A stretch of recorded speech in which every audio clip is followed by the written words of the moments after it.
All welcome to PSCMethod.com. നിങ്ങൾ പല ആൾക്കാരും ഇപ്പോൾ ഡിഗ്രി ലെവൽ എക്സാംസിന് വളരെ ഇൻറ്റൻസീവായിട്ട് പഠിക്കുന്ന ഒരു ഘട്ടമായിരിക്കും. ഓക്കെ, സോ നിങ്ങൾക്ക് ഒരു ചെറിയൊരു ഹെൽപ്പായിട്ടാണ് ഞങ്ങൾ ഈ വീഡിയോ ചെയ്യുന്നത്. പ്രധാനമായിട്ടും നിങ്ങൾ എന്തൊക്കെയാണ് പഠിക്കേണ്ടതെന്നാണ്, ഏതിലൊക്കെയാണ് കൂടുതൽ സ്ട്രെസ് പ്രിലിംസിനും മെയിൻസിനും കൊടുക്കേണ്ടത് എന്നതിനെ പറ്റിയിട്ടുള്ള ഒരു ചെറിയ ബ്രീഫ് ഡിസ്കഷനാണ് ഇവിടെ നമ്മൾ നടത്താൻ പോകുന്നത്. ഓക്കെ, സോ നിങ്ങൾക്ക് ഞാൻ ഓൾറെഡി ഇവിടെ മെൻഷൻ ചെയ്തിട്ടുണ്ട് ഏതൊക്കെ ടോപ്പിക്സ് ആണ് ഡിഗ്രി ലെവൽ പ്രിലിംസിന് ചോദിക്കുക എന്നുള്ളത്. ഓക്കെ, ഇതിൽ ഈ ഒരു 3 അതായത് ഓൾറെഡി നമ്മൾ history, geography, economics, Indian constitution, computer awareness ഇതൊക്കെ നിങ്ങൾ സ്റ്റാർട്ട് ചെയ്തിട്ടുണ്ടാവും കുറേ മേഖലകളൊക്കെ അല്ലേ. പക്ഷേ ഈ aptitude, reasoning, English, Malayalam. Okay, so ആപ്റ്റിറ്റ്യൂഡിന് ഒരു 10 മാർക്ക് ഉണ്ട്, റീസണിങ്ങിന് ഒരു 10 മാർക്ക് ഉണ്ട്, ഇംഗ്ലീഷിന് 20 മാർക്ക്. ഓക്കെ, സോ നിങ്ങൾ മനസ്സിലാക്കുക, 100 ചോദ്യങ്ങളിൽ 40% ഓൾറെഡി ഇതിൽ നിന്നാണ് കവർ ചെയ്യുന്നത്. ഇതിനെങ്കിൽ മലയാളം ഒരു 10 മാർക്ക്. ഇത് നിങ്ങളുടെ മനസ്സിൽ വളരെ ഒരു ഡീപ്പായിട്ട് ഉണ്ടാവണം. സോ നിങ്ങളുടെ ഏറ്റവും കൂടുതൽ നിങ്ങളിപ്പോൾ ടൈം സ്പെൻഡ് ചെയ്യുമ്പോൾ, ഓക്കെ, കുറേ ആൾക്കാർ കറണ്ട് അഫെയർസിൽ ഇപ്പോൾ കൂടുതൽ സമയം സ്പെൻഡ് ചെയ്യായിരിക്കും. സോ അവരുടെ സമയം കറക്റ്റായിട്ട് മാനേജ് ചെയ്യണം. എന്നാൽ മാത്രമാണ് നമുക്ക് ഈ പരീക്ഷ ക്രാക്ക് ചെയ്യാൻ പറ്റുക, അല്ലേ. സോ നിങ്ങളത് മനസ്സിലാക്കണം. ഫസ്റ്റ് ഓൾമോസ്റ്റ് 50 മാർക്സ് കിട്ടാൻ പോകുന്നത് ഇതിൽ നിന്നുമാണ്. അറ്റ് ദ സെയിം ടൈം നിങ്ങൾ കറണ്ട് അഫെയർസിന്റെ ഇതും ബിൽഡ് ചെയ്യണം മെല്ലെ. ബാക്കിയെല്ലാം common subject, physics, chemistry, Kerala government, arts, literature, culture and sports, ഇതെല്ലാം ഉണ്ട്. ഓക്കെ, നമ്മളിവിടെ നിർത്തുന്നില്ല, ഇത് പ്രിലിംസിനാണ്. ഓക്കെ, പ്രിലിംസിന് വേണ്ടി നിങ്ങൾ പഠിക്കാൻ പോകുന്ന ടോപ്പിക്സുകളാണ്. അപ്പോൾ മനസ്സിലാക്കുക, പ്രിലിംസിൽ ഏറ്റവും കൂടുതൽ ചോദിക്കാൻ പോകുന്നത് ഏതാണ്? Aptitude, reasoning, English, Malayalam. Okay, so അത് നമ്മൾ നെക്സ്റ്റിലോട്ട് കിടക്കുമ്പോൾ ഞാൻ പറയാം. അടുത്ത് നമ്മൾ ഇതിന്റെ മെയിൻസ് എക്സാമിനേഷനിലോട്ട് പോകാം. നിങ്ങൾ പ്രിലിംസ് ക്ലിയർ ചെയ്യുന്നു, അതിനുശേഷം നമുക്ക് പ്രധാനമായിട്ടും ഡിഗ്രി ലെവലിൽ 5 പോസ്റ്റുകളാണ് ഇപ്പോൾ കോൾ ഫോർ ചെയ്തിരിക്കുന്നത്. അപ്പോൾ അതിലുള്ള പ്രധാനപ്പെട്ട കാര്യങ്ങൾ നോക്കാം. ഓക്കെ, സോ മെയിൻസ് എക്സാമിനേഷൻ എങ്ങനെയാണ്? എഗെയിൻ ഇത് നമ്മൾ മുമ്പ് പറഞ്ഞ പല ടോപ്പിക്സ് വീണ്ടും റിപ്പീറ്റ് ചെയ്യുകയാണ്. History, geography, economics, constitution, computer awareness. മുമ്പ് ആപ്റ്റിറ്റ്യൂഡ് 10 ചോദ്യം, അതിപ്പോഴും 8 ചോദ്യമായിട്ടുണ്ട്. ഇംഗ്ലീഷിന്റെ 20 എന്നുള്ളത് 10 ആയിട്ട് കുറഞ്ഞു. ഓക്കെ, അങ്ങനെ. അപ്പോൾ ഓൾമോസ്റ്റ് ഒരു അപ്രോക്സിമേറ്റ് കണക്കുകളാണ് ക്വസ്റ്റ്യൻസ്, നമ്പേഴ്സ് എല്ലാം. ഓക്കെ, പക്ഷേ special topics, think about it. Special topics, important education act, policy, commissions, ഇതിനാണ് 15 മാർക്ക് വരുന്നത്. പിന്നെ കറണ്ട് അഫെയർസിന് വീണ്ടും സ്പെസിഫൈ ചെയ്തിട്ട് സ്പെഷ്യൽ ടോപ്പിക് അല്ല, അത് നോർമൽ ടോപ്പിക്സിന്റെ കൂടെ തന്നെയാണ്. പക്ഷെ ഇവിടെ സ്ട്രെസ് ചെയ്യാണ്, അവിടെ കറണ്ട് അഫെയർസിന് ഇമ്പോർട്ടൻസ് കൂടുതലാണ്. ഓക്കെ, സോ നിങ്ങൾ കറണ്ട് അഫെയർസ് പഠിക്കേണ്ടത് കുറച്ച് ബാലൻസ് ചെയ്ത് പഠിക്കണം.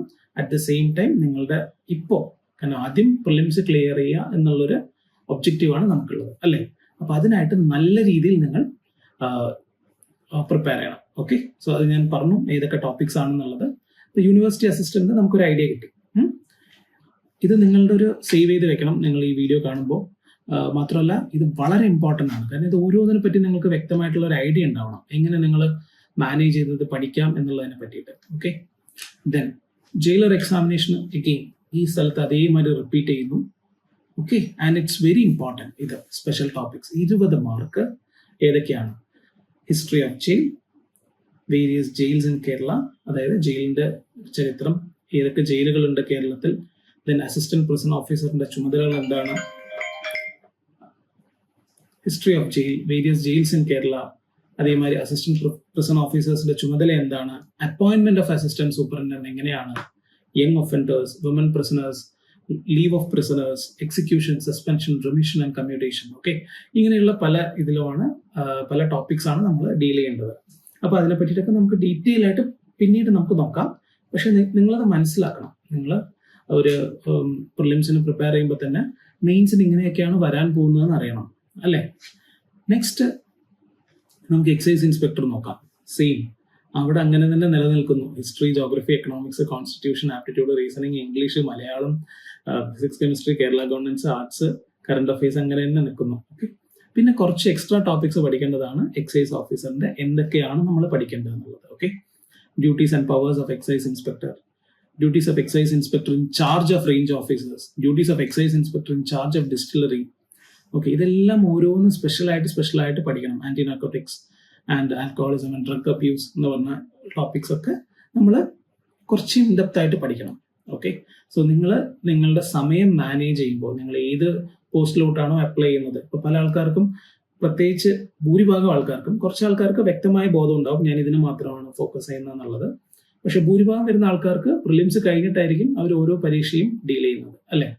അപ്പോൾ ഇത് വളരെ എളുപ്പത്തിൽ പഠിച്ചെടുക്കാവുന്നതേ ഉള്ളൂ. ഒരു ശരിയായ ഗൈഡൻസിലൂടെ അതിലോട്ട് നമുക്ക് വരാം. നമുക്ക് നെക്സ്റ്റിന്റെ സിലബസും കൂടി നോക്കാം. ഓക്കെ, സബ് ഇൻസ്പെക്ടർ, ഇതാണ് വളരെ ഇമ്പോർട്ടൻറ്റ്.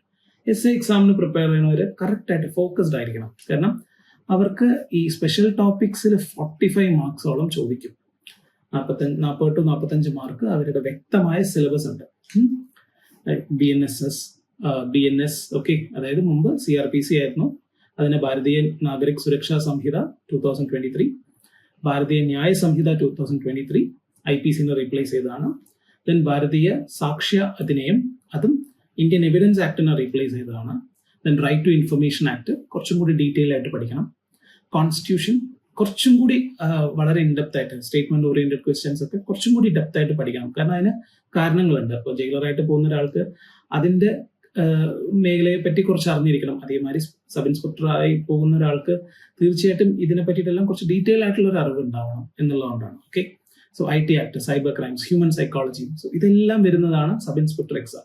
സോ എത്ര പേർക്ക് ഇത്തരത്തിലുള്ള ഒരു കറക്റ്റ് ആയിട്ടുള്ള ഇൻഫർമേഷൻ കിട്ടിയിട്ടുണ്ടെന്ന് എനിക്കറിയില്ല. But we are providing everything. നിങ്ങൾക്ക് ബെനിഫിഷ്യൽ ആവുന്ന എല്ലാ ഇൻഫർമേഷൻസും ഞങ്ങൾ തരാണ്. ദെൻ കമ്പനി ബോർഡ്, ഇത് പഠിക്കുന്നവർക്ക് ഇതാണ് ഏറ്റവും കൂടുതൽ ആൾക്കാർ എഴുതാൻ പോകുന്ന പരീക്ഷകളും ഈ കമ്പനി ബോർഡ് ഫോക്കസ് ചെയ്തിട്ടും യൂണിവേഴ്സിറ്റി അസിസ്റ്റന്റ് ഫോക്കസ് ചെയ്തിട്ടായിരിക്കും. ഇവിടെ സ്പെഷ്യൽ ടോപ്പിക് ഇല്ല. ഓക്കെ, അത് നിങ്ങൾക്കൊരു ഹാപ്പി ന്യൂസ് എന്ന് വേണമെങ്കിൽ പറയാം. കാരണം അവിടെ പക്ഷേ ഈ മാർക്സിന്റെ ഒരു ക്യാരക്ടറിസ്റ്റിക്സ് മാറും. അഗെയിൻ റീസണിങ് 8, ആപ്റ്റിറ്റ്യൂഡ്, ഇംഗ്ലീഷിന്റെ എണ്ണം 10+ അതിന്റെ കൂടും. 10 to 10 to 15 വരും.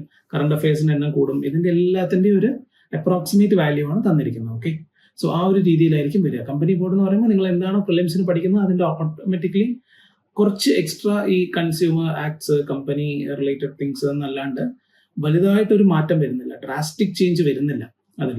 ഓക്കെ, ഓൾമോസ്റ്റ് സ്പെഷ്യൽ ടോപ്പിക് എന്ന് പറഞ്ഞിട്ടൊന്നും തന്നെ ഇല്ല. പക്ഷെ കുറച്ച് കാര്യങ്ങൾ എക്സ്ട്രാ പഠിക്കണം. അത് ഞങ്ങൾ ഡീറ്റെയിൽ ആയിട്ട് പറഞ്ഞു തരും. സോ ഇതൊക്കെയാണ് ഈ ഡിഗ്രി ലെവൽ മെയിൻസ് എക്സാമിനെ പറ്റിയിട്ട്. ഓക്കെ, സോ നിങ്ങൾക്കൊരു ഐഡിയ കിട്ടിയെന്ന് വിശ്വസിക്കുന്നു.